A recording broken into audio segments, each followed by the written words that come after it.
What is going on, everybody, and welcome to this week's episode of the Huddle Within. A bit of a bonus episode for you guys. Thought I'd bring out an additional episode this week, given that it is the NFL, given that it is Wildcard week, and the postseason is among us. I managed to get TJ and Kenny, who you're all familiar with, the American guys, to talk all things NFL. It was an awesome listen, I think. We covered most of the teams in the first round and added a bit of spice on who do we think is going to win the Super Bowl. We obviously had our mid-season and preseason predictions, so it's awesome to come here and discuss NFL things post-season. And we couldn't help but not mention the latest NBA news that happened. I obviously missed it in my news podcast, but it is the fact that Trae Young is a Washington Wizard. We've acquired Trae Young in a trade that sends CJ McCollum and Corey Kispert to Atlanta in exchange for Trae Young. And if you go towards the end of the episode, we break that down. It comes in quite smoothly with the episode. And obviously the news happened today, my time this morning. So at the time of the recording, it was quite fresh. So it was hard not to bring it up in the podcast. Obviously, this is a majority of the podcast is about the NFL and about the postseason, the wildcard preview. But we do sprinkle in some trade talk. So be sure to check out my reaction there. You obviously all know that I'm a massive Wizards fan. I put in a little bit of a TikTok and a reel on what I thought and my initial reactions. And honestly, I'm excited. It's the first time in a while where I've seen a franchise level player or a superstar, 4-time All-Star, decide he wants to play for the Wizards. And the team's young. I think he fits the core very well, given that we are in desperate need of a point guard that can play make, that can handle the ball. And I think it's just exciting times. And I think we'll put bums to seats as well. I think the Wizards fandom and people in Washington want to go out to watch games and see superstars play. It is a star-driven league, and we finally get one. And yeah, it's awesome, and I'm excited. And you can hear Kenny and TJ's reactions as well. But yeah, just thought I'd put this little intro in to let you know that we have an additional episode. So I really hope you do enjoy. And before you get onto it, if you do like this content, feel free to leave a 5-star review and subscribe, of course, wherever you do get your podcast. But without further ado, enjoy. No, it's Aaron Rodgers, playoff time. Yeah, You know, fucking and 20 years too old. no, I don't. You, I would take losing, him. you're losing me once again. Bro, I can't, man. I can't let you go on this rant. Bro, the Texans have won 9 in a row. All right, the let's Jags say, have won 8 in a row. No, The fucking no. Josh Allen's there. They've Okay, still let's got say- freaking the Broncos at a first seed, whatever you think of them. No, That's already let's 4 say- teams I can name better. Okay, I think it's crazy enough to think that they can even get past the first round against his elite defense, let alone get to the Super Bowl. Are you even joking? This is that you just wasted a take. You just wasted like a good take on the Steelers. Yeah, that was like, yeah. If Can you you would go have with said the yours, man? Jaguars, I think that would have been better. The Jaguars is a better. Yeah, I hot would have take liked than the that. Steelers. New face, as you mentioned. It just Yeah, goes yeah. against your And point, what- TJ. But it makes sense. But then the Steelers. What are you talking about, brother? The Steelers are mid to ass. They got in by default. They got in by Bro, default. he's laughing. Man. Now he's realizing what he said. He's got no comeback now. Dude, watch, this giving is you a- interesting. bro. This is I'm giving you a chance to change it. Yo, Just No, listen, stay with we're the gonna- Jaguars. they're I'm beating giving the you a we're last gonna chance. watch. We're gonna watch just like he told us to watch about the Cowboys, just like he told us to watch about the Bills, and the Bills end up still Yeah. being nice. Yeah, maybe a little overrated. I won't lie, but not like overrated like you thought they were. You were saying they're ass, like pretty much. And then the same thing with the Cowboys. You were like, oh, watch, they're going to the Super Bowl this year. You acting like a Cowboys He fan. can't. Stop He playing, can't man. not keep the smile off his face. Look at This him. guy, I'm this telling guy you. wants to be Steve. Wait, this guy wants to be the Stephen A. of this show, and then he goes and props up the Cowboys. That's the worst take you could have had, brother. What is going on, everybody? And welcome to another episode of the Huddle Within podcast. I'm back with my boys, TJ and Kenny. Yeah. We're wrapping up the postseason. Obviously, NFL regular season's done, and we're going straight into playoffs. So who better to bring on than the two American boys, talk all things NFL playoffs. And yeah, keen to have you on. Welcome aboard. How's your New Year, boys? Let's go. Starting off right. Let's go. Let's have a good year of sports and just enjoying everything we love. Yes, All and, good, and not all enjoy the good. Jets. Yeah. All right, here we go. We can talk about the Saints We- too, all you want. Oh, well, we'll talk about the Saints. We'll Hey. start with the Jets. man. Did they end up getting an interception this year or not? Didn't happen. No, the first team damn. ever without an interception. How is that possible? I have no idea. No idea how that's possible. It's a mix Well, I of will- everything, man. I mean, your only Yeah, well- positive is Listen, second pick. I don't know what we do. You have Mendoza. He's gone. He's going to the Raiders.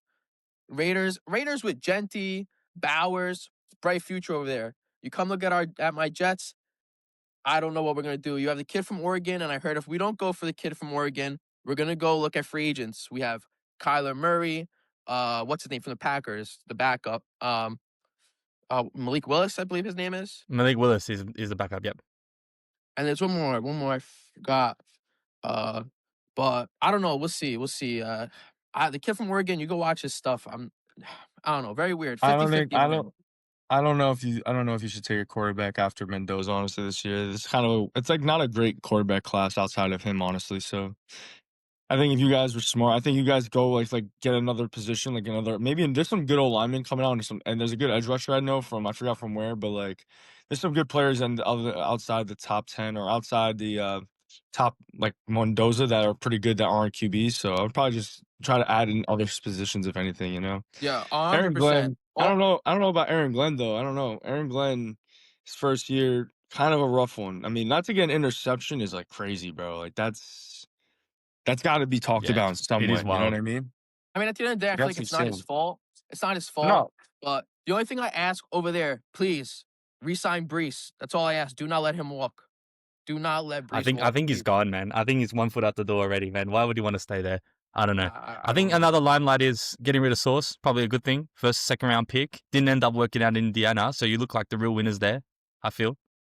yeah. I mean, that's a big one though, because if the Colts aren't guaranteed to be good next year, like they're not a guaranteed great team next year for sure. They shut the bed. That's what I'm saying though. Like now, even if they start off like 7-1, they could still end up missing the playoffs somehow. So it's like now if they don't start 7-1 next year, it's like they're kind of looked at like, oh, this team definitely not gonna make the playoffs this year if they don't start off hot like that. Like, you know what I mean? Like they were looked at as a contender for majority of the year. Oh, there Yeah, you go.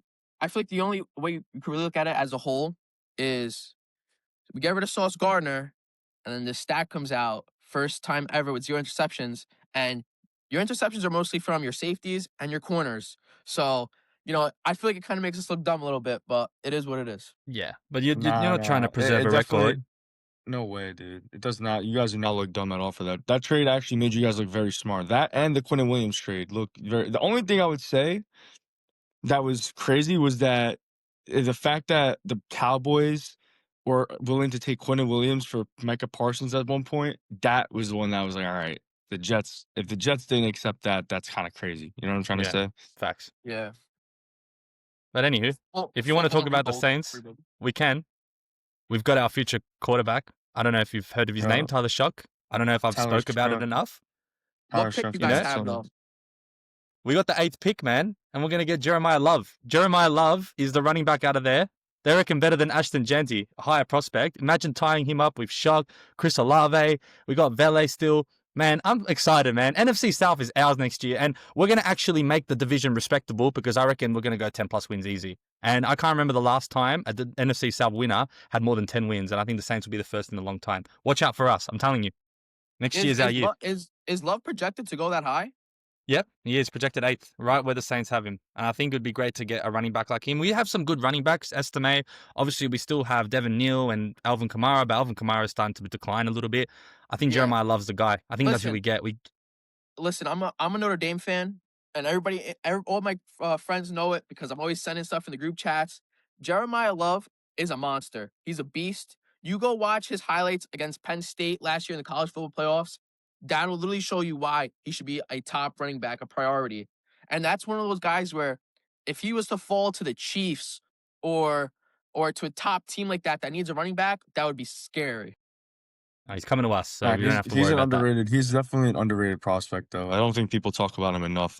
He should definitely be talked about more. He's unbelievable, that kid, bro. Yeah. So Nah, if the Saints get him, and they have Tyler Struck next year again, like going crazy like this, they're gonna be a great team too. They're another team that could be a sleeper team coming into next year, being like, oh, like no one's talking about the Saints, but they could be a really good team next year for sure. Yeah, offensive Especially rookie of the year as well. Too.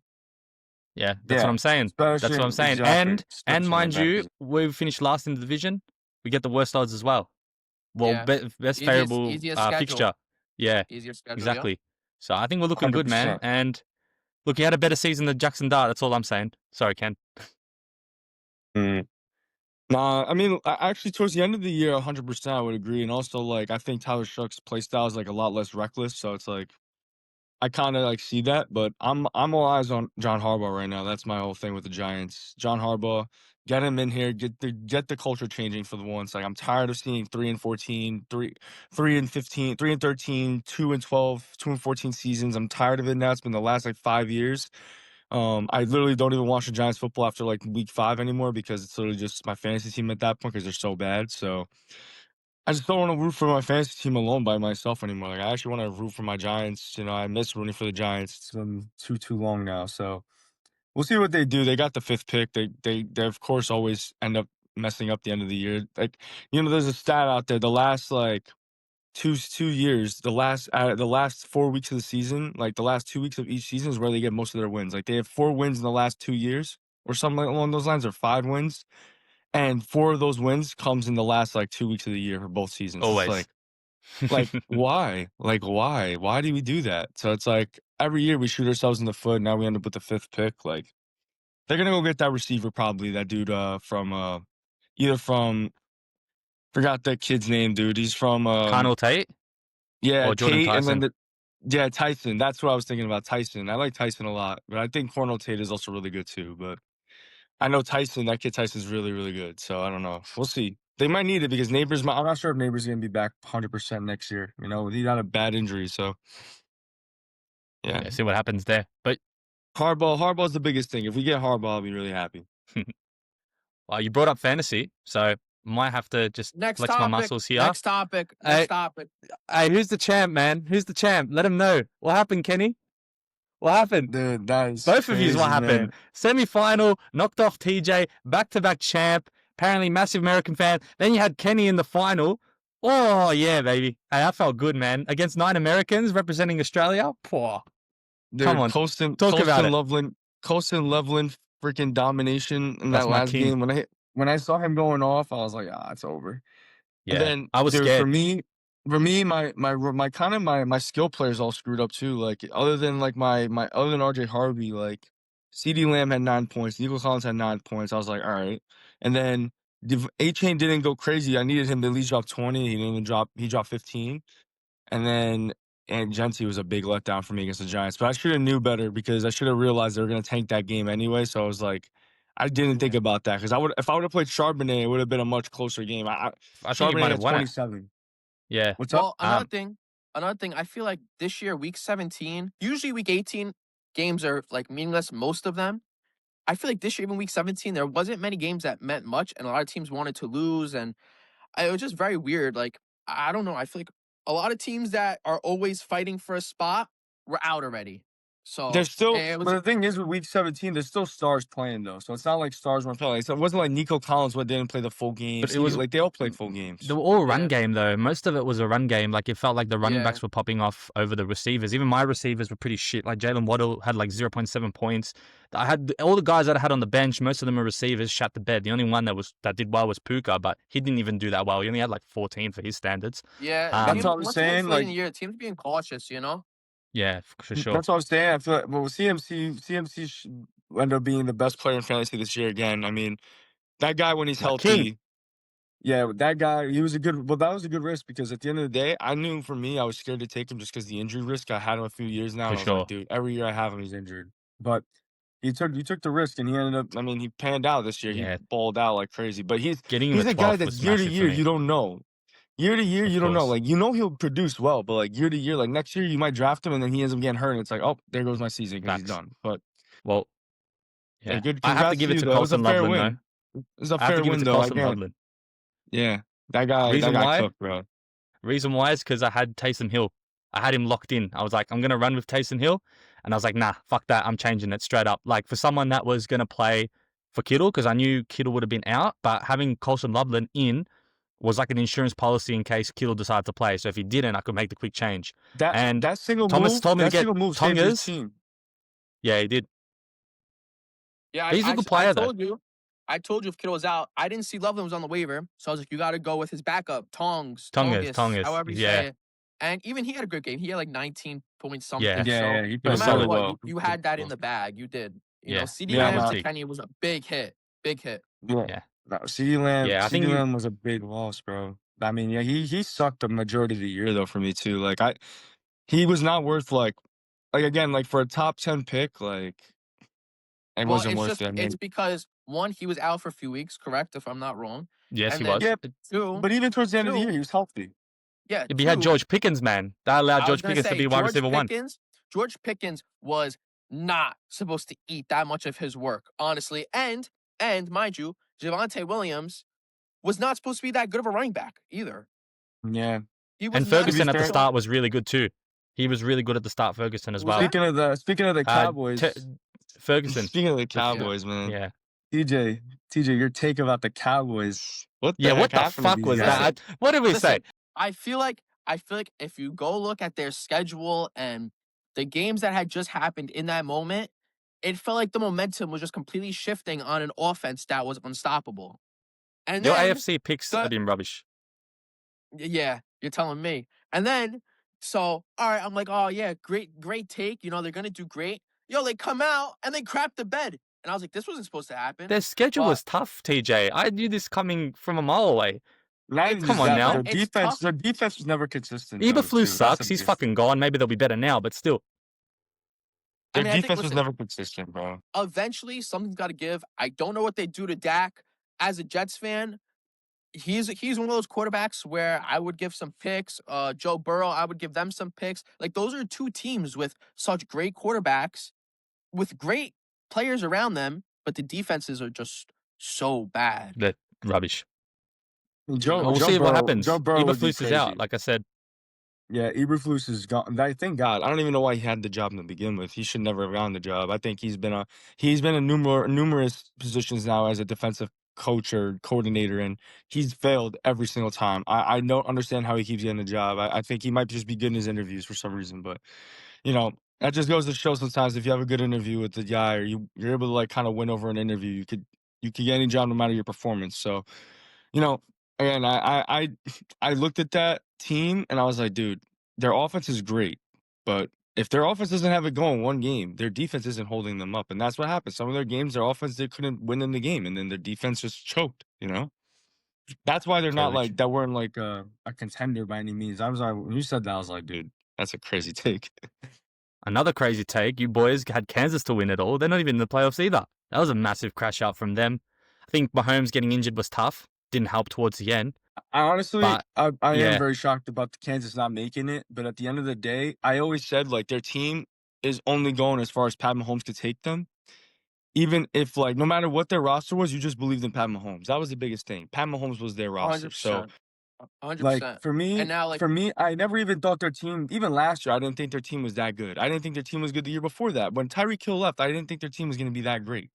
But they ended up finding a way. Spagnola's a great defensive coordinator. He always finds a way to coach up good defenses. But this year, a lot of injuries. Pat Mahomes went down obviously about a few weeks before the season ended with an ACL tear, which is huge if you think about it for next season too. If he doesn't come back 100% right away, so the Chiefs are in a rough spot right now, and I think the end of the year kind of just showed though that's a new era we're kind of going into now with some new guys coming in, some fresh blood, kind of the way teams are being built too. We're kind of seeing the way teams should be built like to win. Like look at the Patriots, you look at even teams like I even think the Broncos look really good. Texans, these are teams that you didn't expect coming into the year to be like, oh, they're gonna be better than the Chiefs.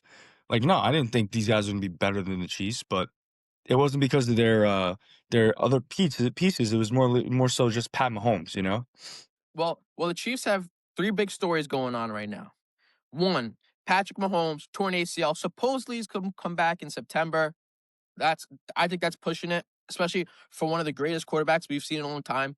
Take your time with him, because if you guys start off 2-4, 2-5, he's one of those quarterbacks where once he's healthy, he can bring you back.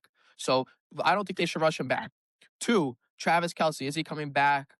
I don't think he's know, done. especially He's done, with man. Mahomes being out. I mean, granted, he's lost it anyway. He, as we could see this year, he wasn't the same old Travis Kelce. Remember, three, we just got yesterday the images from Rasheed Rice's wife, girlfriend. I don't know what she is, where she was cut up, bleeding, bruises. Disgusting. I personally think not a suspension, this guy, I don't know, something else, because that's twice now that he's gonna have big problems outside the league. So who knows what happens with him? But Chiefs got a lot to worry about right now. Yeah, we'll I leave the see Schefter Rice. to decide what happens to him, but I hope it's whatever happens is the right decision and it's nothing crazy. But yeah, we can't talk about that and say that it's good. It's very bad what's happening. And if that's twice now, then there has to be some serious actions and consequences Yeah. taken. And yeah, the league's got to see. do what they got to do to put the right consequences in place. Yeah, exactly. Yeah. So Yeah. Chiefs got a lot to figure out. Just wanted to take a moment to thank you guys for tuning into another episode of the Huddle Within podcast. If you do enjoy episodes like this, or this episode specifically, be sure to leave a comment and a 5-star review wherever you do get your podcasts. It'd be also great if you could like and subscribe wherever you do get your podcasts, so we can continue to show this out to people that see sports exactly the way that you do. But without further ado, let's get straight back into it. Well, we'll just get straight into it. We've got obviously the NFL playoffs. We're going to preview all the first round matchups this week, kind of give our predictions and also see where potentially the Super Bowl winner could be. Obviously, your Chiefs are out, but you still have hopes. I think you both had the Rams going to the finals. I have hopes in the Buffalo Bills and Philly Eagles. So let's see how our opinions change based on the landscape of the playoffs. But first of all, we've got to give congratulations to the Seahawks and the Denver Broncos, both finishing first seed in each respective conference. They'll obviously have the week off, so they'll be enjoying the well-earned rest. Honestly, two of the surprise teams, we're going back to, 2012, when those two were in the Super Bowl final, if I'm not mistaken, 2012. So crazy times, how things go back. And that was Peyton Manning, Russell Wilson days. Now we've got Bo Nix and Mr. Sam Darnold, who is Sam Darnold a regular season player? We'll have to wait and see. Obviously got him to the first seed. They have JSN, who's unbelievable. And both teams are in a very solid position. But I guess we'll start with the first game. And that is, for me, a Saturday night game. Normally it's a Sunday morning, but I'm currently in Spain. You guys, I think it's a Saturday, afternoon game? Yeah. Afternoon. 4:30. So 4:30 Eastern time, we have the Rams taking on the Panthers. So the Panthers are the division winners. They are actually going to be hosting the game, despite being 8-9, despite their garbage record. But to be fair, the Panthers, and this is how crazy the NFL regular season has been, take out the NFC South. Who would have thought? Well, that was the last. That was just shock. I honestly thought it was going to be the Falcons to win that. And then I was like, Me all too. right, if it's not Falcons, it's going to be the Bucks. And then they knock out the Bucks in the last week. And now going against LA, do I think they win? No, I think it'll be closer than people think, though. I think Bryce Young has really found his shoes in the league.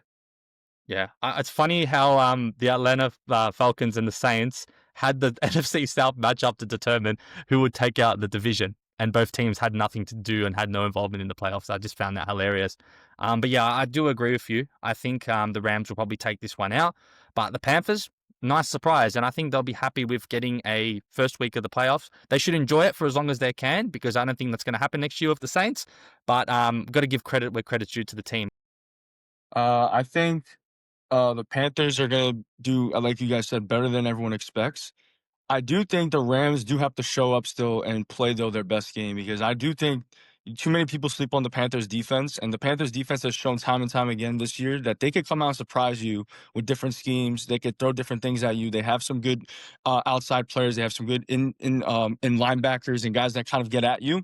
So I think for me, the Rams kind of just don't want to come into this game and let the Panthers take it from them. You know, like, I think the Rams have a great opportunity here to get off to a great start. And I do think they'll win, obviously, because I do have them going far. But I also think, the Panthers are a team that could easily be like one of those round one, week one upsets per se. Like, that's like, wow, like, we didn't expect this team to come out and just take it from the Rams, But like, they could really come out there and wreak havoc, especially if they're home, right? You said the Panthers are home. Yeah, they're home. Like, and guess their money line. Do Carolina- you guys want to guess their money line? Is Right it like now? I'm gonna guess like plus 400. I'm going to say 600. I'm more saying the odds, because we don't run the odds. I'm saying the distance, like the line, the spread. Oh, That's I don't know. probably 8.5, 9.5. Well, they're Yeah. minus 600. That is correct, the Rams. So that was actually a good guess. You guys need to explain how that works to us Australians, because we do it by the dollar. So if it's like $1.60 for $1 that you put as a bet, you win 60 cents. So I don't understand how minus 600 fucking works.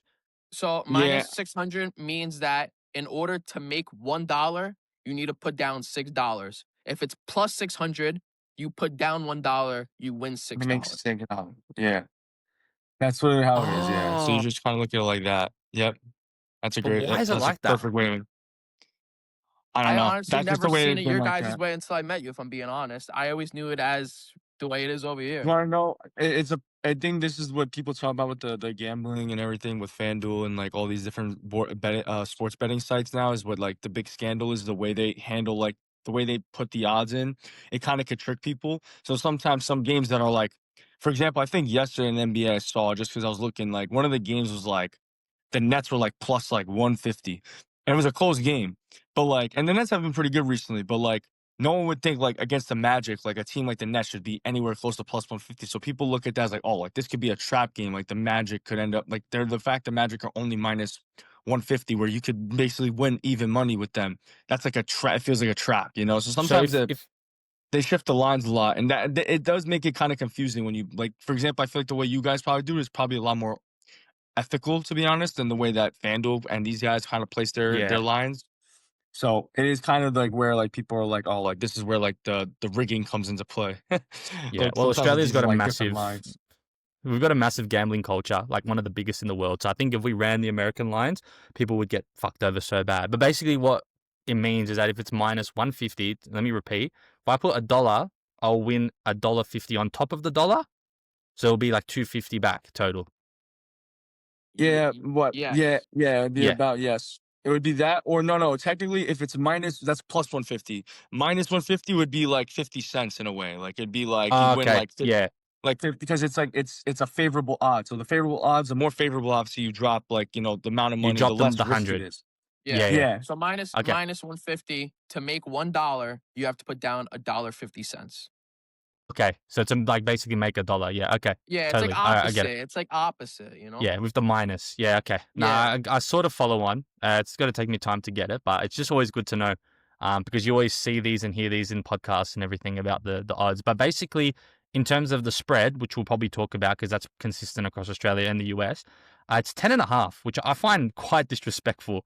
I definitely would take the Panthers on plus 10.5. I do think the Rams would yeah. win, but it can't be more than 11 points. Surely not.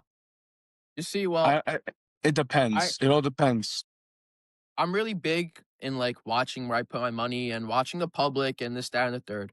And the other day I checked the line and it was 9.5. The percentage was a little over 70% coming in from the Panthers side, saying that over 70% of people think that the Panthers are going to cover. Me as a gambler, I don't like that because Vegas, they know what they're doing. And like they say, Vegas always wins. So I don't know. That line is very odd to me. Also, we don't know if Devontae Adams is playing, which would be a big hit to the Rams if he's not. I think I'm pretty sure he's gonna play though. I'm not gonna lie. I think they gave him I think the reason why he's been out for the last few weeks is not because he hasn't been able to play too much. I think they said like even last week he could have stepped in and played if he wanted to, but they figured like they don't need him like to like really like come in and like risk getting injured on the last week. They just said he'll probably be back for this game. So I agree with what you're saying in terms of the gambling aspect, but I think in terms of just in terms of how the Rams are, they should beat them by like more than like 11, 12 points. Like realistically, just looking at paper. But look at the game against the Falcons a couple weeks ago where they were down like 26-0 or like 23-0 or something along those lines. Like the Rams can come out and start flat. And yeah, they could easily bring it back. I'm not saying they can't come back in the game or something, but like there's a world out there where the Rams could come out and start flat. The Panthers come in and take their heart out right away because they're home. Think about first home Carolina playoff game in a very long time. That place is going to be loud. So it's not going to be just like an easy environment for Stafford and these guys to walk into and be like, yeah, we're going to just dominate. Like they could, don't get me wrong, 100%. They could come in 30-0, like come out, rip them up, and then, yeah, no problem. But the Panthers are not a team where I look at them like they're 8-9. Yes, they're not the best team, no doubt, but they're definitely a scary team to go into the playoffs and say, okay, we're gonna like just come in and rip them up. Like I don't know about that. I think they're definitely better than people might think. But I agree with you with the betting stuff. It's kind of hard. I think it's better to stay away sometimes with the spreads and stuff on that and stuff like that. I just stick with player props. But yeah, Yeah, give me the Rams. Take the Rams easy yeah. here. Yeah, under I 10 take and a the half. Yeah, Rams. you got to take the Rams. You have to. You have to You take the have Rams to. to win. You have to. Definitely. You Yeah. have to. There's no doubt about that. There's no one in the world out there, I think, that's picking Panthers in terms of winning. But I think for all those people that want something different and want to see all these miracles, of course, everybody would love to see the Panthers win at the end of the day. Yeah. But stay away from TJ's hot takes is my warning to everyone listening. Yeah, sure. We'll move on. We'll go to, I think, undoubtedly, the game of the week is the Green Bay Packers and the Chicago Bears. The last time these two played, going back to fantasy, my king, DJ Moore, clutch touchdown to win an OT. Obviously, a very long rivalry, probably the biggest rivalry in the NFL. A classic one, Green Bay, Chicago. Think 1 hour apart from each other is the distance between cities, or the main cities between Wisconsin and Chicago, Milwaukee and Chicago. Correct me if I'm wrong. Obviously, Green Bay's No, I in think you're Wisconsin. right. Yeah, Yep. so it's very Yeah, cool. close. The Bears is another story in their division that no one would have expected them to take it out. And this is how crazy the obviously the NFL season has been this year, because both teams that were fighting for first seed in that division, the Lions and the Vikings, are not playing playoffs this season. And it's in fact the Green Bay Packers and the Chicago Bears. So I'm really keen to see this matchup. The line is sitting at -1.5 for Green Bay, and Chicago Bears +1.5. So Green Bay are edging out the favorite. And I think on the basis of the fact that Green Bay have obviously had the playoff experience, the Chicago Bears haven't been in the playoffs in a long time. Obviously, like the Carolina Panthers, their home fans going to be going crazy, especially given the magnitude of the game and the opposition. But I can't sit there and say that Green Bay won't win the game. I'm not sure if Jordan Love is available to play, but I think Willis has been doing a decent job at quarterback anyway. But yeah, I think for me, I'm going to have to go with the Packers here. And I think it will be a really close one and a must watch. It's going to be 2 a.m. here, so I don't know if I will be able to watch it. But yeah, that's an exciting one. I'm actually really keen for it. I believe Jordan Love's going to play. I mean, listen, when it comes time for playoffs, everybody's going to give it their best and give it their go. So I'm assuming he's going to play. Personally, though, I don't know why. I enjoy watching the Bears. I love the way they play. A two-headed monster in the backfield, Swift, which really was having a better year than anybody thought. And Mongai, I believe he's a rookie. He looks great. He's a great speedster to Swift's up the middle, right at you type of play. And DJ Moore is DJ Moore. At the end of the day, in a clutch, you're gonna try to feed him the ball. Loveland, I wanted the Jets to get Loveland. He's He's great elite. tight end. He's a great blocker. The dude is a great receiver. And then you got Odunze. Luther Burden. Odunze's another one where he played at Ohio State and he was Is a he back? monster. He was a beast. Yeah, I believe he's gonna play too.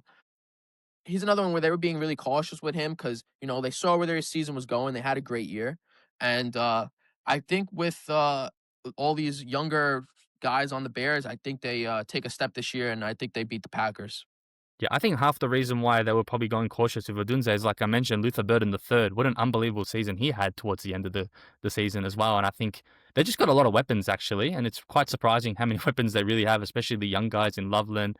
The running back you mentioned, I can't recall his name, Malachi, if I said him correctly. And then obviously Luther Burden the third. So yeah, I don't know. Topping that with DJ Moore and Odunze, things are quite solid team. And how good's Caleb Williams been? Oh, Yeah, he's been great, and it's another thing when you play in Chicago in the windy city. I mean, it's very hard to throw the ball in certain types of weather, and Chicago's where you get probably one of the worst weathers. So, I think he had a great year, and I think it'd be better if he wasn't in Chicago because, like I said, that wind is crazy. I think the biggest thing with me is like for Caleb Williams, right? Is the Bears haven't had a real quarterback, legit quarterback, since really Jay Cutler was there for like a few years, and that was like the last. And he's not even like someone I would say is like an unreal prospect or unreal player. Like he wasn't even like all that crazy, but he was like one of their better quarterbacks they've had. I think Caleb Williams clears him by like a mile now, so it's like they have their best quarterback they've had in a very, very long time. I do think the Packers win, just again based off solely off experience. I do think the Micah Parsons though being out, obviously getting injured, his injury too, which is like crazy. Like I think it hurts them a lot because you could tell like they don't get the same pressure that they get from when they didn't have. Obviously, when they had him, he was like unbelievable, and now that they don't have him, it's like their kind of pressures probably go down a lot. And with Caleb, you want to obviously pressure him a lot more and get at him because if not, he has a lot of time in the pocket. He's got an accurate throw, so It's going to be a very close game. I do not doubt that at all. But in terms of who's going to win, I kind of want to lean Packers. Just if Jordan Love plays, I do think the experience wins out. And I do think the Packers are built for a playoff run. Like last few years, obviously, like you think about last year, they went all the way they went to all the way to the championship game, right? Didn't they go all the way down to the NFC Championship or close to it? I think they were the second. I think they almost made it there. I don't think So it was this year. It would have been the year before the year or before, that's last right. year. It's a couple years. Yeah, last year Was they it? didn't Yeah, make it really. through. Was it last Or the year? first I remember round, a I few. think. I remember one year, either it was last year, or the year before, that they were in the conference championship at one point against some team, I think, and they almost made it. But Mm. It I would have think been the year again, like before because you had Philly and Washington last year. yeah, that's right, correct. They're great. I think they're built for a great run. I think they could kind of have the almost like the adversity. They've kind of went through the adversity with Jacobs. Now he was banged up a little bit. Now he's coming trying to get back 100% full strength. Jordan Love again, another great quarterback. If Malik Willis is playing, I'll be honest, I know he's not, and I know Jordan Love's going to step in. But if he's playing, I got the Bears because I think they're going to just come in and just kind of. I think they're home too, right? The Bears are home too, or is the Yeah, they're Packers Bears home? are home, yeah. Yeah, so like asking a guy, the Bears, Chicago is a crazy city for their fan base is nuts. They love the Bears. Like as much as people think they love the Bulls and like and they hate the even Packers like too. yeah, they hate the Packers and they love the Bears. So it's like one of those things where it's like it's like a sleeping giant city with terms of football. So they're going to be crazy. I do kind of lean Packers a little bit, but I would not be shocked at all if the Bears came in there and won. So it's going to be a very good game. Just wanted to take a moment to thank you guys for tuning into another episode of the Huddle Within podcast. If you do enjoy episodes like this, or this episode specifically, be sure to leave a comment and a 5-star review wherever you do get your podcasts. It'd be also great if you could like and subscribe wherever you do get your podcasts, so we can continue to show this out to people that see sports exactly the way that you do. But without further ado, let's get straight back into it. All right, so Kenny and I went for the Packers. We're going with the Packers, and TJ with his take on the Bears there. So that's going to be an interesting one. I think that's going to be hard to really tell who's going to win. But I personally would prefer the Bears to win. I want to see them get a deep run. But I'm just trying to give my objective take rather than a subjective one. But we'll go up the next. I want to see newer teams go deeper, and I Me just want too. to see younger faces in the Super Bowl. Like when Patrick Mahomes did it at one point, we were like, "Oh, this is great." Now he's getting old. We're like, "All right, next, give us another star." Yeah, this is the one 100%. next matchup is where I don't want that to happen. Based on my take and also based on the quarterback himself, that I feel like this is his time. It's the Buffalo Bills taking on the Jacksonville Jaguars. I mean, the Jaguars have been fucking incredible. Let's be honest. Like, that division has been a low-key sleeper. We thought the Colts were going to be out there taking it out, but the Jacksonville Jaguars came out and killing it. Trevor Lawrence looked like a top 5 quarterback towards the closing of the season. He was unbelievable. The defense has been solid. The team camaraderie and the culture has been really good as well. And honestly, this is something I didn't expect from the Jaguars. Again, I've said it for 3 times in a row. We've got the Panthers, Bears, and Jaguars taking out their divisions. Fucking surprise for all 3, but just impressive as well. And they're super fun to watch.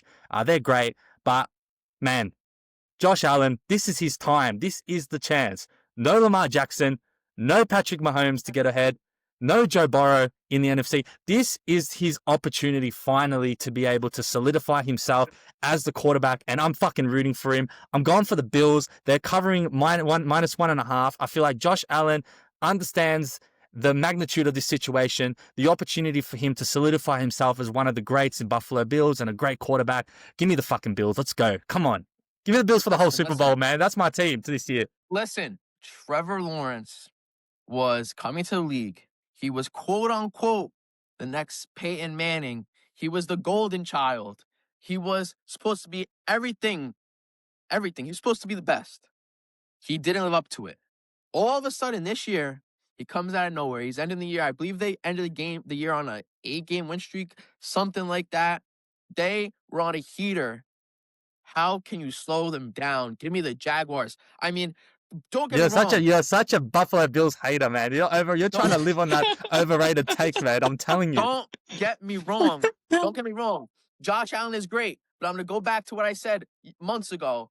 He doesn't have the team around him to do it. I don't think they do it. I think the Jaguars are well built, and all we need is Trevor Lawrence to stay with the connection of his team, and ETN having a year. I thought it was gonna be a That's fall off my year for king as ETN. well. For shout out fantasy, that's my king. 11th round pick, baby. Fuck yeah. ETN, I've been seeing film on him. He is finding every gap. It'll be the smallest gap. He's finding it on screen passes. He's taking them 20, 30 yards, no problem. Trevor Lawrence, he's a freaking maniac in the 5-yard line. He's running through people, touchdowns, rushing touchdowns, throwing touchdowns. Give me the Jaguars. Nah, man, I got a Bills man all day. Talk I about Josh Allen. That is still overrated. Come on now. this is crazy. I didn't say he was man. overrated. I said the Bills are overrated. Josh Allen is top 3 in the league, maybe even the best. Top But 1. I don't think the Bills as a whole are as good as we thought. Kenny's the ultimate swing. Here we go. I'm not Drum gonna roll, lie please. though. All right, so I'm not gonna lie. I actually think this is probably the worst round 1 matchup they could have gotten, to be honest. Out of every team they could have played in the round 1, I think this is the worst matchup they could have found because the Jaguars are on fire. TJ's 100% right. This team is killing it right now. Trevor Lawrence is in a different kind of flow that like I don't think we've ever seen him in, and I think if he continues this, they're a dangerous team, man. Dangerous team. They're playing good on both ends of the field, like not just offense but defensively as well. They're getting after it. I think they have a lot of good talent, like underrated talent. Like it's not even just BTJ and like ETN, but like even Byshell Tootin, like the backup running back, he ended up having some good plays the last few weeks. Brenton Strange, the tight end, has been like kind of a great tight end for them this year. They have some guy, Parker Washington. I think he's been Yeah, an he's been underrated good the receiver. last few weeks. They got Jacoby Myers out there now too, like as another option. Like they got a great team, and Trevor Travis Lawrence Hunter might has have to be looked. cornerback when he's back, eh? He might have to go on the Yeah, defensive side. Seriously. dude, think about that. Like Travis Hunter hasn't been playing, and you never know. He could be if he ends up developing into what we think he could have developed in as a second pick. Like he could be unbelievable as well. I have to say though, I do want to pick the Bills because I just think that I agree with Rush. Like I think that this has got to be Josh Allen's year. If it's not his year this year, I don't know if he does it. Like I don't know if he could do it again unless they drastically improve the roster. And I want to pick the Bills too, but I can't lie. I'm very tempted to take Jaguars here. I am very tempted to take Jaguars. I do think they've been playing some insane football. And I want it to be Josh Allen's year. I do also want to root for him and win this year because I do think he's kind of had, the shit end of the stick the last few years. And like there's been so many times he's been sold out by either teammates or anybody else like but him. Like he's been performing. But this is the game where I will say if they win this and they do, let's just say they win in a decent, like dominant fashion, let's just put it like that, they're going to the Super Bowl. Josh Allen, this is the game. Like I would say, this is the team that scares him the most in the whole outside the Patriots. This is the second scariest team, the Jaguars. I don't care about the Broncos. I don't care about the Texans. This is the scariest team they're gonna play because outside the Patriots, because this team is coming in on fire. They're not just a random like team. They're coming in hot. So if the Bills could derail them here, this is a good like kind of a push forward for them to get to the Super Bowl. I think, in my opinion. You're So not I worried think if they you don't- win, go ahead. Go ahead. You don't think the Texans are not someone that could be a threat either? 9 in a row as well. CJ Stroud. Elite CJ defense. Stroud. I don't trust CJ Stroud. That's the biggest problem. CJ Stroud is gonna single handedly lose them a game. I'm not gonna lie to you. We'll I get think to that later. We'll get to that later. Yeah, But I get your point. yeah. That's my whole thing with them. But again, we'll talk more about that later. But I think the Bills, if they get past the Jaguars team, it'll propel them to the Super Bowl. In my opinion, that's my personal opinion. I think the Jaguars are just one of those teams where like they don't really go for big plays. It's all these short passes and these runs from ETN that just pick apart your defense. Like Jacoby But they Myers can and though. They They can can. though. That's the They difference. can. That's the They thing. can, They but have the it's ability to do both. after They have the ability to do both. the deep plays though come from them beating you up in the run and these short passes where then next thing you know you're like, oh my gosh, Jacoby Myers, he's at like 5 catches for 30 yards. Not a lot, but he just consistently 5, 6, 7. And the next thing you know, Parker Washington is running through everybody and he's behind you. So it's one of those. What about Trevor Lawrence's legs? Trevor Lawrence's legs are like this year he's running the ball really well. He's gotten rushing touchdowns in like a lot of games this year. And he's really good with the reads. Like if he doesn't see a pass, he's not just forcing plays anymore. He's making moves with his legs. He's getting to the outside and just getting the first down with his legs. That's the biggest thing this year with him is he's actually utilizing his legs for the better. Yeah, it's gonna. I think this might be the highest scoring game of the week too. Yeah, that's what I Possibly. was thinking too. This is probably if you're gonna have an over on the scoring, like this is gonna be the over. I think for Totally. sure. Give me the Bills. Shout out to James Cook as well. I think we talk a lot Yeah, about Josh James Allen, Cook. but I think Yeah, James Cook's having an unbelievable season. And I think if he runs for yeah. 100 yards, gets a couple touchdowns, that's a big relief for them as well. Their run game is solid with him. And even Davis, especially in the red zone, is pretty solid as well, I think. I think their run game is quite underrated. If you're going to overrate the Bills and if you're going to just talk about Josh Allen, we have to talk about their run game. I think it's very good. And that's probably another factor that I would consider for them because I think that that's also powerful. And especially in the red zone, if you have Josh Allen throwing lobs, that opens the space for the runners to get through and get touchdowns. So, yeah, give me the Bills. All right, we'll go to the next game. And it is the Eagles taking on the 49ers. My This is sweet a king. game. This is probably, I would say, in terms of just the level and skill, and obviously the records, I think this is probably the best matchup in terms of just ability and both teams, how they've been performing. A lot of the teams that we spoke about are surprises. These two are certainly not surprises. There have been long-lasting class teams for the past 2 years. I know San Francisco is on and off. One year they don't make the playoffs, the other year they do. But every time they seem to make the playoffs, they're making a deep run as well. And they've got CMC. What can I say? Best running back in the league. Unbelievable. Number one fantasy player. My king. I got to get a jersey, frame it up, and kiss it every day because of what he did in my fantasy team. But look, the Eagles have had problems all season, but the fact of the matter is they've won their division and they're in a situation where they could go back to back and win a Super Bowl. However, I do not like Philly sports. I've been known that since the 76ers and how I support them. And I just really want the San Francisco 49ers to win this game. This is going to be the biggest hate watch for me. I'm hoping CMC just runs through the Eagles. But it's really hard. I can't actually tell who's going to win this game. So I'm really keen to hear your initial thoughts so I can sort of get a better opinion. But at the moment, the Eagles are favorites and they're 4.5 favorites. So take that as you will. But I think that's a bit of a disrespect to the 49ers, especially if Kittle comes back and the way they've been going as well. I know they've finished obviously third in their division, but it's probably one of the toughest divisions in the NFL, let's be honest. I think 49ers by a million. I think that, with the shakiness of the Eagles and with the 49ers just getting into the flow of everything, I could see them coming out and I could see Kittle getting a touchdown and McCaffrey going for one or possibly even two. Uh Juwan Jennings, he's been hit or miss for them, and same with Ricky Pearsall. But I think one of them step up this weekend. But I think if they heavily rely on CMC, he can beat the Eagles. And Purdy looks great too in the Yeah, I pocket. forgot to mention he's back and he's been playing well. They always say system quarterback, but at the end of the day, he's making the reads, he's hitting his passes. Um, is it the coaching? Maybe. He probably has one of the best coaching staffs, and the defense, big hit because they don't have Bosa. And is Warner out? I'm I not don't too know. sure. I'm not too sure. I'm not too sure. But I mean, still solid, great defense, great defensive coach. Shout out Robert Saleh. I wish he were still here. But give me the 49ers. I would say at least by a touchdown. I got the Niners 100% as well, to be honest with you. I got the 49ers as well. I just think that the Eagles have been too shaky. I think the Eagles needed like one of those like easy round one. Like again, if they had gotten matched up with the Panthers, that would have been perfect for them to kind of see if they could build their confidence up, get going for the later rounds. But this is like the worst matchup for them to come into is like a hungry 49ers team, a team that like, is dying to get back and get another shot at the Super Bowl because of how many times they've been there and lost the last few years. I think this is their year. They want to get back in there and try to like really get their Super Bowl that they were destined to win. Like for so many years ago, you're talking about the Jimmy G days, even when they made it a couple years ago, Brock Purdy, like, they few times they've gone there and missed out.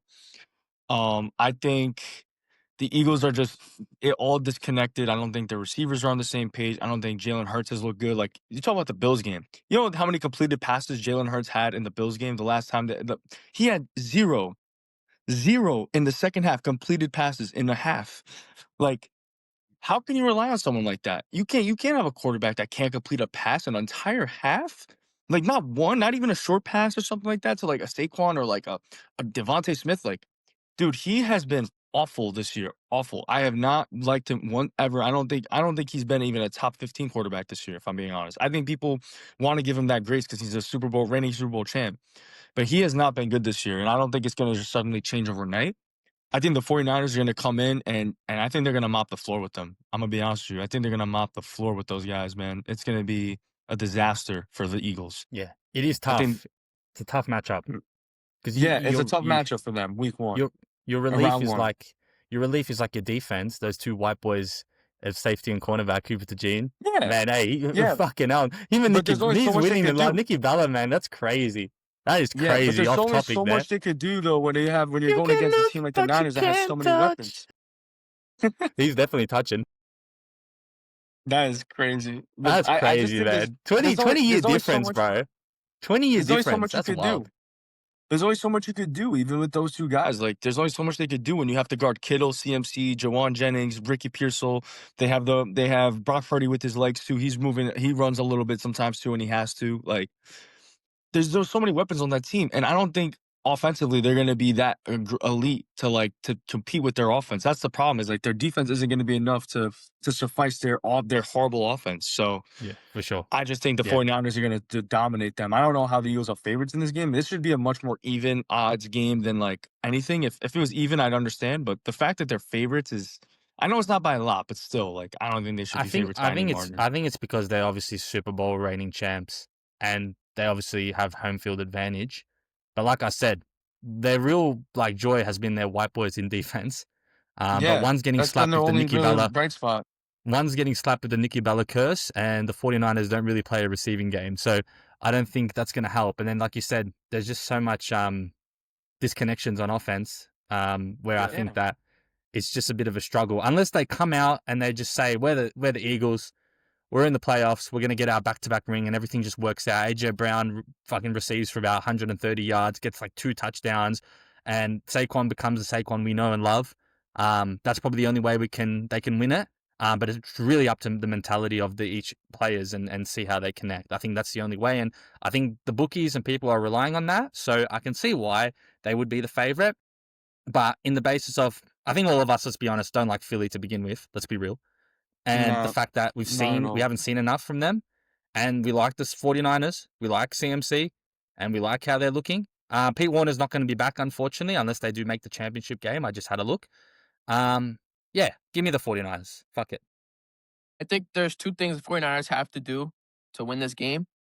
They have to maintain Saquon, which is obvious. It's obvious. You got to keep him under 100 yards. You can't let him rolling, right?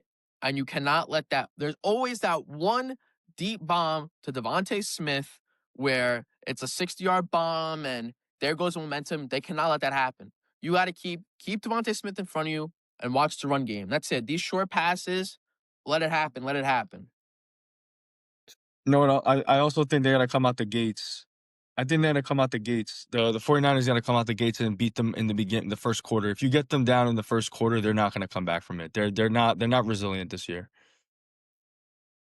Just wanted to take a moment to thank you guys for tuning into another episode of the Huddle Within podcast. If you do enjoy episodes like this, or this episode specifically, be sure to leave a comment and a 5-star review wherever you do get your podcasts. It'd be also great if you could like and subscribe wherever you do get your podcasts, so we can continue to show this out to people that see sports exactly the way that you do. But without further ado, let's get straight back into it. We got the Chargers taking on the New England Patriots. For me, I think this one's probably easier to cover. I know the Chargers have been doing pretty well. Justin Herbert's had a really good year. He's not getting cursed by Madison Bear, which is good for his sake. He's probably doing better since he started dating her. But yeah, the Patriots have been unbelievable this season. Let's be honest. Their rookies have just been killing it. Stevenson has been on a tear. He's been sitting comfortably in Kenny's fantasy bench, but killing it on the side. And Stephon Diggs is enjoying his football, but he's not enjoying his meals, but still. Anyways, looks like he's been playing pretty well. And then Drake May has been unbelievable, like the top 3 MVP candidate this season. Not sure he will get it. I think it is going to go to Stafford, but you can make a really big case for the Patriots. And then how good's their defense been? I think it's solid. The Patriots fans are going to be super happy. They haven't seen a team like this since the Tom Brady days. And, they take out their division. They beat the Buffalo Bills and get ahead of them. And they're in a quite solid position. And they were pretty much really unlucky to not get the first seed. But I think the matchup that they're getting, they'd be happy with this. And I think it gives them an extra game to kind of get comfortable with playoffs and get into the rhythm. to a point where they probably make a deep run and potentially become Super Bowl candidates. I know Kenny's extremely high on the Patriots, so I'd love to hear his thoughts. And yeah, I mean, the Chargers, they've had a good season, but I just think they won't get there, unfortunately. They just always seem to not take it to the next level, and I think this is going to be another example of that. Give me the New England Patriots, and I think they cover the line too easily as well. Maybe go over it. I think the Patriots have had an awesome year. I will say I think that the strength of the schedule has definitely benefited them as well, like to keep the momentum alive, because I do think they've had somewhat of an easier schedule, of course, like compared to a lot of other teams. So it's like they kind of took advantage with that. But I think in terms of the Chargers, right, the Chargers just have been inconsistent between injuries and guys being in and out of the lineup. Their offensive line has been down. Like, if it was a fully healthy Chargers team, I do think it would be a better game than people think, because I do think the Chargers have some weapons. They have some things going for them. I think their running game is pretty underrated too. They have Hampton and then Vidal. They're both like pretty decent running backs. I think can make some things happen. Hampton's a But the rookie, right? Yeah, Hampton's a rookie, yeah. But Yeah, he he's was been also good. he's been in and out with injuries. So it's like you can't, and Herbert's not 100% either. He's been dealing with a lot of injuries through the year as well. So it's like, you look at it from that standpoint, you look at a defense like the Patriots, who's been unbelievable against teams like this, like kind of moribund a little bit, like kind of not moribund, but like kind of in a funk. I just kind of look at it and say the Patriots going to come in and just kind of they're going to handle their business. They might not dominate like 30-0, but they're going to come in, just play a comfortable game, do their thing. Drake May's going to do his thing. It could be a dominant game for all I know, but I just think that it's hard to pick that against the Patriots right now, especially against a team with the team like the Chargers. I do think, as much as I'm high on them, I do think people are going to overrate and just kind of go crazy now and say, oh, the Patriots are 100% going to Super Bowl. I do not think they're guaranteed makes the Super Bowl. I do think there's teams out there that can make their life difficult. I do think there's a pathway for them to get upset, but just not against the Chargers. I think they'll win this game. I think it's closer than people think. Everybody is assuming Drake May. He's been outstanding. I mean, there's some games where he's going over like 80% completion, and it's just ridiculous the way he's been protecting the ball and making sure that the pass is completed, get us a few yards. He's been very calm in the pocket. But then you look at Justin Herbert and you go, this man has been defeated so many times so early in the playoffs or just missing the playoffs. Like, Justin Herbert is a great quarterback. With that being said, I do think the Patriots win, but I think it's this would be a game where I wouldn't be surprised if we get like overtime or something. Like, it's going to be a very, very close game, I think. This will be a back and forth battle. All Yeah, right. sweet. That's a fair Pretty saying. keen. Not too much to add to that. We'll go to the final game, and I think the hottest team in the NFL at the moment is the Texans. They pretty much clear out the Colts. Probably the main reason why is because they just got on a heater. They were doing what the Colts were doing at the start. But they do take on a Steelers team at the Steelers ground. And I mentioned this before. How good was the priest putting the holy water at the end and then forcing that field goal to be missed? That's just some crazy stuff. And I don't know. Lamar I don't know Jackson, if he you can't guys get a saw break. I don't know if you guys saw the meme where it was like, who's gonna get fired today, and it was the goalpost, and if they made the kick, Mike Tomlin was getting fired, and if he missed it, Harbaugh was getting fired because whoever lost that game, they were losing their job. I mean, they are both great coaches, but they can never get over the hump. Neither one of them. No.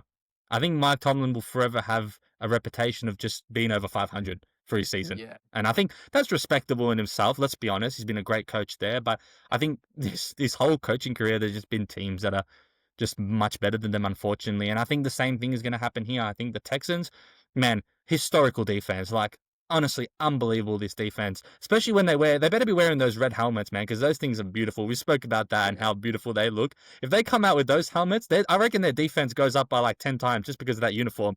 Like, correct me if I'm wrong. On TV with that uniform, they're just unbelievable. And I think they get the win here. I like the Steelers, and I like and respect the fact that they're always consistent. They're always getting into the playoffs somehow in some way.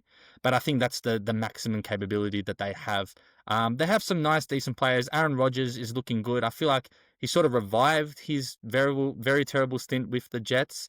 I don't think there is much left of him after this, whether he stays with the Steelers or not. But just seeing him and having the opportunity to play playoffs and take out the division is pretty cool given his age and obviously him being a legend of the game as well. We had some nice, decent running game from Warren and Gainwell as well. So I think they've been pretty solid. And I'm not sure if DK Metcalf is going to be playing or if he's out for the season, but I think No, that's he's a back. big He's back. factor. No, He's he's back? back. He's back. Yeah. He's Well, back. that makes a bit of a difference for them. That gives them a bit more options on the receiving end. And, you know, they have some solid tight ends in Fairmouth as well. So who's their other wide receiver that I can't get in But the top of my head? Austin, Yeah, Calvin Calvin Austin. So Austin, he's been decent as well. But yeah, give me the Texans. I know you guys are not big fans of CJ Stroud. I'm not talking about the offense. I'm just saying that their defense is just going to win the game for them because I think their defense is just incredible and historic. So I don't expect this game to be high scoring because of that. And that's probably going to be the most boring game, I would say, if I'm honest, across all the games, unless you're a big fan of defense. So just for that alone, I have to go for the Texans. I think the Steelers' offense is it's very hit or miss, but I feel like they're finally finding themselves and getting a momentum and figuring it all out. You know, that win against Baltimore was great. I know, granted, that they should have lost. If they had, Tucker, they would have lost that game.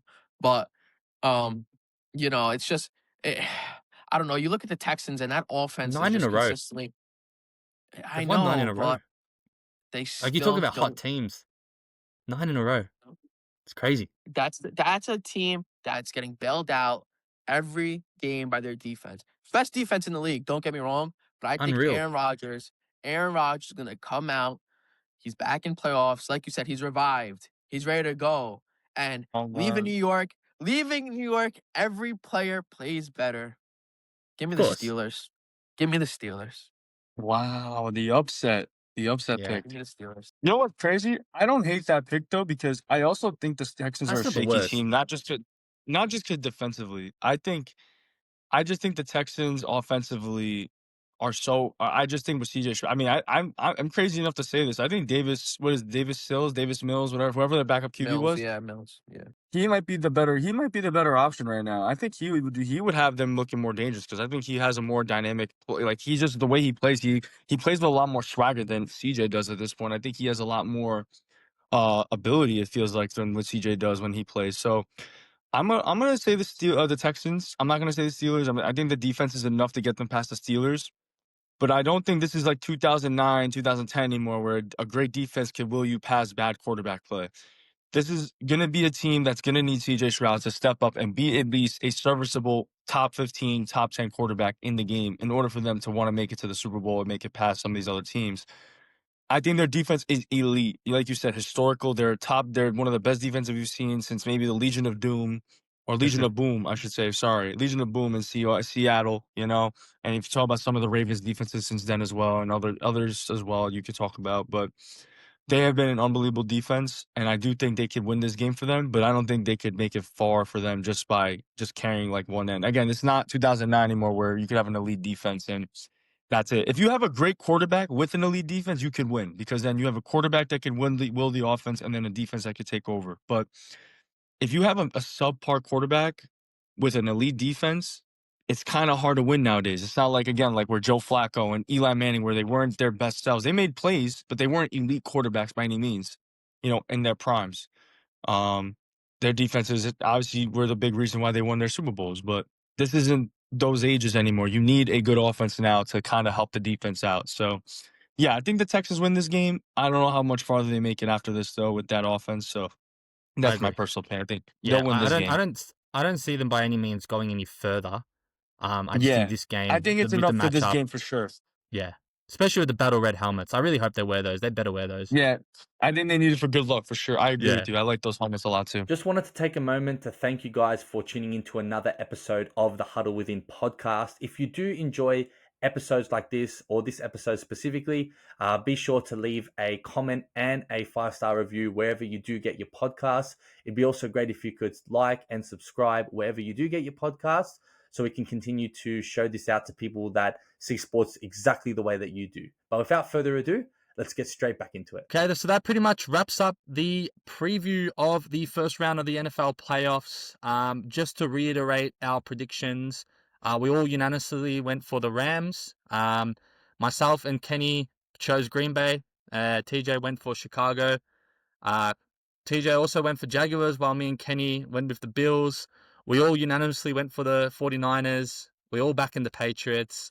and TJ has the Steelers, while Kenny and I have the Texans. So TJ swung away from us a few times, but most of it we've all sort of agreed to, which always is fun because we don't get into debates and stuff. But again, really keen for it. Like, how we feeling, man? NFL playoffs, man. Let's go.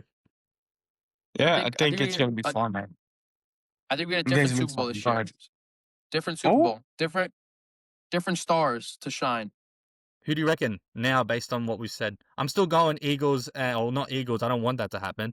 I probably would go the Bills, and from the NFC side, I'd have to go for the Rams. I think the Rams are still too solid. I know I love Seattle, but I think it might be the Rams and Bills. I think NFC, we're going to see the 49ers. Ooh. You know, I don't know. I really like the way that their coaching is, and you know, Brock Purdy, he really is a good quarterback. And you know, they've been in here before, so you know they have the experience over these people that haven't. And AFC, right now between the Bills and the Steelers, but if the Jags get taken out by Steelers. because listen, I can again. I can explain, but if the Jaguars do end up taking out Josh Allen and the Bills, right? If the Bills move it past round 1, they're gonna go all the way. Hold on, let me explain. I'll wait for it, man. Don't worry. I could back this up. Cause then now, okay, let's say Steelers beat the Texans, right? Now they got to go and verse Bo Nix and who else? Sutton? Why are the Broncos the 1 seed? If we're being honest, why? Since when were they good? Since when was Bo Nix didn't even have a great year? They got Sean Payton. Their defense is insane, bro. Their defense is insane. I feel like Pittsburgh's defense has always been good and always will be good for some reason. Okay. I feel like that's not a team that Bo Nix is just going to be like, oh, I'm the 1st seed.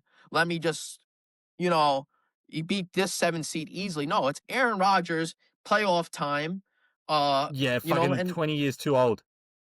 No, I don't. You're losing me once again, bro. I can't, man. I can't let you go on this rant, bro. The Texans have won 9 in a row. All right, the Jags have won 8 in a row. No, the fucking Josh Allen's there. They've still got freaking the Broncos at a 1st seed. Whatever you think of them, that's already 4 teams I can name better. Okay, let's say they verse the Broncos and they somehow win because you know it's best of 1. So wow, they win, right? All right, now they go and let's say the Patriots. Drake May versus Aaron Rodgers, another young quarterback, never been here before, against one of the greatest of all time. But you're the one that wants to see exciting young faces, and then you go for the oldest fucking face in the thing. Tell me how that makes sense. Well, talk about riding into the sunset. Percocet Rodgers in the Super Bowl against the 49ers. The 49ers are going to whoop them. Give me the 49ers to win it all. Dude, I can't believe what I'm hearing right now. The Steelers might not even. Dude, the Steelers might not even be the Texans. I don't even think the Texans are the strongest team in the AFC. Like they barely might beat them. Kenny, he's saying this in a Jets top as well. He's saying this in a Jets top. He's wearing a Jets top speaking like this. Where's my Aaron Rodgers jersey? Where's my Rodgers jersey? Bro, Aaron Rodgers is like a Jet legend. I forgot because of like how moribund their franchise been. He'd be a Giants legend too, but he's a Jets legend for them. So that's why he's going with Aaron Rodgers. I think it's foolish. I think it's nonsense. Aaron Rodgers getting eliminated 1st round, no problem. The fact that they are even there is lucky because of a freaking kick. So you got to think about it like that. God gave him their wish. I don't think he's going to bless the end zone again. The priest is going to bless the end zone 100 times over. And he's going to need more than 100 times. The only way that's happening is if a whole... maybe against CJ Stroud, the blessing might work because CJ Stroud is against all heavens when it comes to the end zone. But when it comes down to freaking other teams, Drake May, you're talking about, you just mentioned Drake May against Aaron Rodgers. Like Drake May and the Patriots wouldn't absolutely smack them up. I would be honest. If that was the conference... That's your new face. If that was if that's the conference championship, the Steelers win. That's done. If the Steelers win, they're the 7th seed. They verse the Broncos. So if they win, they verse the Broncos. They're beating the Broncos, but they're not winning. I don't think they're winning anyway. I think they're not beating the Texans. Bo Nix is not good. Bo Nix is not that good. Okay, Bo Nix is not that good. First. We've won 9 in a row. He's They're definitely gonna better do than it. C.J. Stroud, though. So I'll admit, I do think there's a chance for them to upset the Texans, no doubt. But they're not better than Bo Nix is 100% better than C.J. Stroud right now, no doubt. I would definitely I take don't Bo think they Nix have a over C.J. chance. Stroud. They're gonna have to bring all the churches from Pittsburgh Okay, to come down and bless the fucking whole pitch for them to win. I'm telling you. Not to mention Mike Tomlin is their coach. He can't get over the hump. They can't get past the first round series, by the way. Do you know the last time they won a first round series, a first round playoff? Like, they haven't won a first round of the playoffs in like 12 years with Since Tomlin. Like, Roethlisberger. yeah, since Ben Roethlisberger, the fat, old Ben Roethlisberger. All right? Well, they're Let's not far off his they- age. Let's be honest. Well, that's my point. Is like, come on, like, let's be real. I think it's crazy enough to think that they can even get past the first round against his elite defense, let alone get to the Super Bowl. Are you joking? This is that you just wasted a take. You just wasted like a good take on the Steelers. Yeah, that was like, yeah. If Can you you would go have with said the yours, man? Jaguars, I think that would have been better. The Jaguars is a better Yeah, I hot would have take liked than the that. Steelers. New face, as you Yeah. mentioned. It just Yeah, goes yeah. against your And point, TJ. But it makes sense. But then the Steelers, what are you talking about, brother? The Steelers are mid to ass. They got in by default. They got in by He's default, laughing. man. Now he's realizing what he said. He's got no No. comeback now. Dude, Watch, this is giving you a insane. bro. This is I'm giving you a Watch. chance to change it. Yo, Just No, listen, stay with we're the gonna Jaguars. they're I'm beating giving the you a we're last gonna chance. watch. We're gonna watch just like he told us to watch about the Cowboys, just like he told us to watch about the Bills, and the Bills end up still Yeah. being nice. Yeah, maybe a little overrated. I won't lie, but not like overrated like you thought they were. You were saying they're ass, like pretty much. And then the same thing with the Cowboys. You were like, oh, watch, they're going to the Super Bowl this year. You acting like a Cowboys He fan. can't. Stop He playing, man. cannot keep the smile off his face. Look at This him. guy, I'm this guy telling you. wants to be Steve. Wait, this guy wants to be the Stephen A. of this show, and then he goes and props up the Cowboys. That's the worst take you could have had, brother. I don't know. That's wild. This is just Give me yours, crazy. Kenny. This is Give me crazy, yours. bro. I think I still want to rock with the Rams, but I'm gonna be honest. A part of me does want to kind of pick the Seahawks because I do think people are sleeping on them a little bit now, like with the 49ers coming up, Rams. I do think the Seahawks are a damn good team too, man. Their defense is really good, and Sam Darnold looks really good this year as well. Like, I know he didn't show up that great last year in the playoffs, but I think this is a great year for redemption. I think they have a great roster. Oh, man, I want to pick them, but I'm gonna take the Rams out of safety. It was my preseason pick. I like the Rams. I'm gonna take the Rams this year. I'm gonna take them again. And then I think on the AFC side, I do have the Patriots or the Bills. So I'll say the Patriots. I think they're better. I think they've been a better team than the Bills lately. So I'll say the Patriots. I'll say we see a Patriots Rams Super Bowl, and I would have the Rams winning that Super Bowl. I do think Stafford gets another one. And I do think Stafford retires as one of the greats, like, as he's already a great player, but winning 2 Super Bowls like that with the Rams, I mean, he becomes a legend for that franchise, and that would be a big moment for them. So, and I think it's a good experience for Drake May too. He could get it done great, but I just think the Rams are poised to win. I think they're ready to win now. I have them or the 49ers. One of them would come out. Whoever comes out the NFC for me wins. That's my opinion. Awesome. I'm sticking with the Bills. I stuck out at the start of the season. Stuck at it during the middle of the season. I'm sticking at it all the way. Give me the Bills. Give me Josh Allen, legacy, and writing history. Just wanted to take a moment to thank you guys for tuning into another episode of the Huddle Within podcast. If you do enjoy episodes like this, or this episode specifically, be sure to leave a comment and a 5-star review wherever you do get your podcasts. It'd be also great if you could like and subscribe wherever you do get your podcasts, so we can continue to show this out to people that see sports exactly the way that you do. But without further ado, let's get straight back into it. I'm thinking to put this one as a bonus to my greatest sporting news. And speaking of sporting news, we finally can bring it up. Trae Young is a Washington fucking Wizard. Let's go. And I was trying to find a way to bring this in, and that's how I've segued it in. Man, cannot happen today for me. Woke up this morning, obviously Spain time, happened around, what time Eastern time for you guys? Like midnight or something? Or 10 p.m.? Yeah, it happened. 10 No, o'clock. it happened around like 10 o'clock. Yeah, it was like 10 o'clock. Yeah, so 3 a.m. for me. I went to sleep at 2:30, so I missed it by 30 minutes. But before that, obviously, we knew that Trae Young chose us, and it's been rumored for a long time. Mark Spears was the first to announce it, and we got it fucking done. And No picks. Massive surprise, as TJ mentioned. I don't know how we didn't honestly get a pick back. I know it sounds crazy, but the Wizards probably should have got a pick back for taking that salary. But sending off Corey Kispert, who I think is going to be doing really good things for Atlanta. I think he's a really good player, and in a better team, I think he suits the fit more, especially with the likes of their team with a lot of defense and length. And getting CJ McCollum off our expiring is awesome. So we've obviously given Atlanta the opportunity to push the team over to their young players of Nickeil Alexander-Walker, Jalen Johnson, Onyeka Okongwu, and throwing off some salary. So taking back $49 million in a player option, which either Trae Young takes that or he re-signs with us on a luxury deal for 3 or so years. And look, before I go on my excitement, I want to hear your thoughts on it because I know we've been talking about this and this was a big spark. And it's obviously the first trade that's happened since the season has started and before the trade deadline. So yeah, fire away. I'll start by saying, yeah, you guys not giving up a pick for him is very surprising. I mean, CJ McCollum and Kispert, yeah, he's a good player, but CJ McCollum, I was always one for when I want to watch NBA and the Knicks aren't on, I'll go and watch a team that's like young and fun to watch, right? So at one point it was Charlotte, and now it's slowly becoming the Wizards. You guys are young, fun team to watch. Like the young faces, I love watching always. And late game situations, CJ McCollum has the ball, taking all these shots, and I'm like, you're not that guy there. Like you're not, like this is supposed to be for the younger guys. Like a lot of these moments, I want to see Sar have the ball or not Keontae, what's his name? Keyshawn. Keyshawn George have the ball.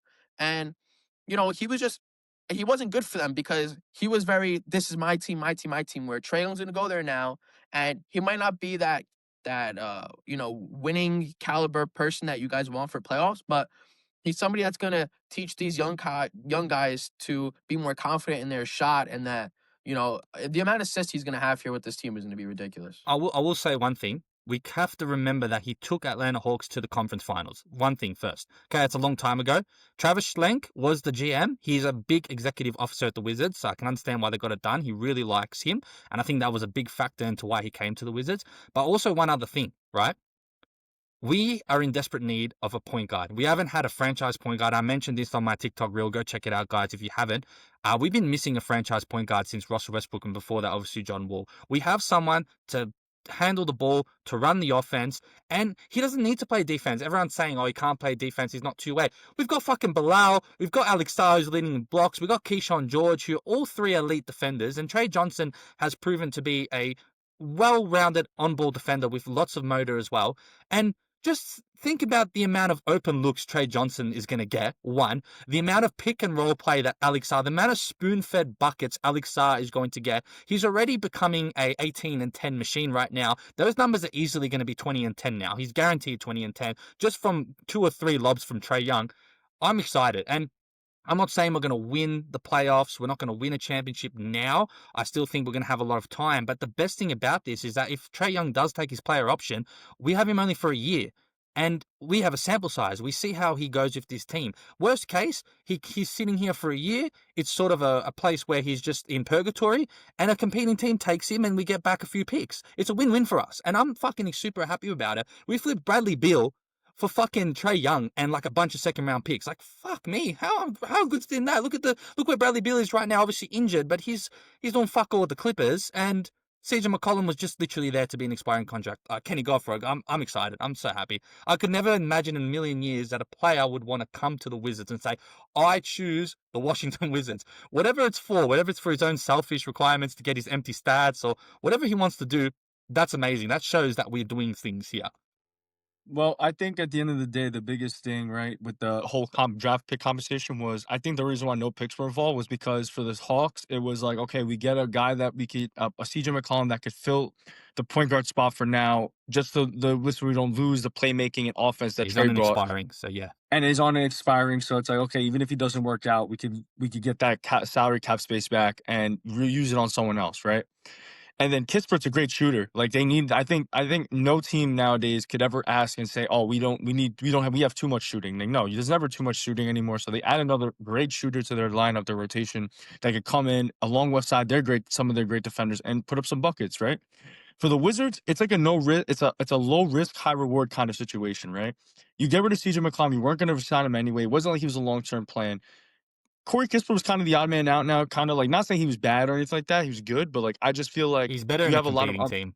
Not he's for a better us. on a competing team, and he's definitely an like you guys have a lot of developing talent that you guys could use and like kind of grow with. And I think Trae also brings fans in the seats. Like I think Washington wants to bring in fans to come and say, True. "Hey, we got a Very superstar. You true. can come watch." Like no matter what you think about Trae Young, he's a superstar talent, and he's a superstar kind of like media like a kind of a presence where he has the He's a celebration, he name. has the swag that he's a big name.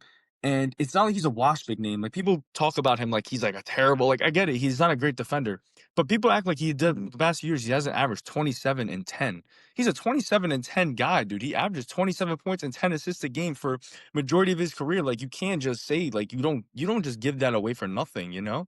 And the Hawks Totally. essentially said they pretty much just gave him away for a salary dump. They didn't get picks back. No, they didn't give up picks either, but they didn't get a pick back either. You know what I'm trying to They say? were never going to get a pick back. I think if No, they anything, the weren't. Wizards were going to get someone back to take that salary. No. I over- think the yeah. reason why, again, this is my whole point with the draft conversation, was the way the package was planned out. I think if the Wizards had to have given up, like, let's say a Bilal or somebody else, like a promising young player, the Hawks would 100% had to give a pick back, no doubt. But the fact is, the Hawks didn't have to give up a pick, or didn't have to give a pick because they weren't getting a Trae Johnson, obviously, a Keyshawn George, a Sarr, and they weren't getting any of those guys. Even a Bilal they weren't getting, or even a lower tier younger guy they have. I I'm think it's a surprised they great move for didn't. the Wizards. If anyone, they could have got AJ Johnson or something. I was surprised that didn't happen, but yeah, Or I agree. I mentioned to you, remember I sent you the trade I sent was Cam Whitmore, because I thought maybe he would be thrown in, because I heard he hasn't been doing like the best in Washington. He hasn't had like the best run Yeah, there, him but and the like coach don't get along. that's what I'm saying. Like I thought maybe he would be thrown in there because it'd be like, all right, like you could just take him too, because like maybe he's another asset for them and it makes the trade more desirable for them. But again, I love the move for the Wizards. It's a low risk, high reward kind of situation. And like you said, if it doesn't pan out, he's an expiring contract. You can move him off, get something for him next year on an expiring deal, or you could even just take the salary cap space and then sign someone in the offseason that would, again, at that point, they're going to be a much more attractive team in a year from now, because they're going to have more developed talent. Who knows what this year's draft pick, I hope, doesn't go to you guys. Hope it comes to the Knicks, obviously. Trey, go in there, baby. Go dominate. Go. Nah, it's not happening. He's not going to play for a while. No, not happening. I want Dreaming. I want to see a 6-game win streak right now. Get him into playing, baby. Get him. I want to see the Wizards in the play-in this year. Bro, the last 10 games, you have a better record than the OKC Thunder. Just put it that way. I think my overtake was looking really bad, Kenny, and I think it's looking really good right now. I'm excited. We'll leave it at that. Over too. I think I had them over too. Yeah, that's all I'll say. I'm very excited. Wizards basketball is back. Get a franchise player. Honestly, now super excited to watch, as I have been. But yeah, this has been NFL talk, but as mentioned, we do have the sporting news on a weekly basis. So this will be a bit of a bonus episode that I've added in just before the NFL playoffs. So once again, Kenny, once again, TJ, thank you very much for jumping in again. I'm sure we'll do this again. It's been awesome talking NFL and ball with you guys. So yeah, look out for another episode with these two, because I'm sure they bring good value. And if they do bring good value, leave a comment, leave a review, like and subscribe wherever you do get your podcasts. If you do enjoy podcasts like this, if you do enjoy podcasts like the weekly sporting news, just keen to let us know. And yeah, get some fresh faces on the pod as well, as we always do. Yeah, Tanner, Kenny, TJ, honor once again. Thanks for having us, bro. Thank you. Thanks for having us, man. Appreciate you. No worries. Alrighty, take care, guys, and I'll catch you guys next week. Cheers. Thank you, bro. Peace. So that's a wrap for this week's episode of the Huddle Within podcast. I appreciate you for tuning in and being part of this community where we go beyond the game and into what really matters. If this episode resonated with you, make sure to subscribe, leave a review, and share it with someone who sees sports just the way that we do. And hey, I'd love to hear from you. Connect with me on my social medias, which will be linked below. Send in your thoughts and even be part of a future episode. Until next time, keep that passion alive, stay in the huddle, and remember, it's always deeper than the game. Cheers.